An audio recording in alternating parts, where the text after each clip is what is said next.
Goeiemôre en baie welkom by vandag se oordeenking. Kom ons buig net die hoofde saam in gebed.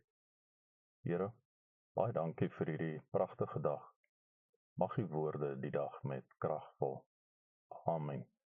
Paulus sê in 1 Korintiërs 2 vers 4 en 5: Die boodskap wat ek verkondig het julle oortuig, nie deur geleerdheid en welsprekendheid nie, maar deur die kragtige werking van die Gees.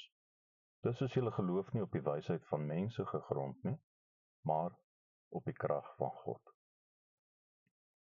Sien is glo. Wanneer iemand nie oortuig is dat woorde en dade sal omsit nie, sê hulle gewoonlik sien is glo. Die Heilige Gees gee deur Paulus vir ons 'n besonderse invalshoek hiermee op die karakter van die koninkryk van God. Paulus maak besonder baie daarvan dat gelowiges glo op grond van die krag van God. Hy het 'n lang argument wat regdeur hoofstukke 1 tot 4 hardloop, en sy gevolgtrekking is baie kragtig. Hy sê onder andere die volgende: dat die boodskap van die kruis van Christus is die krag van God. Inteendeel, sê Paulus, Christus self is die krag en die wysheid van God.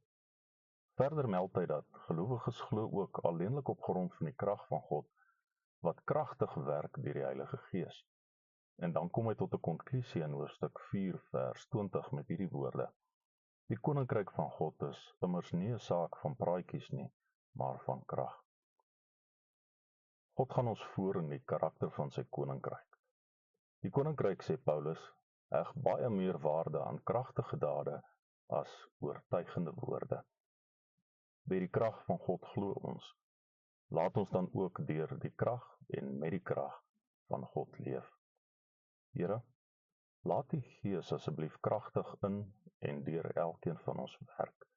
Amen.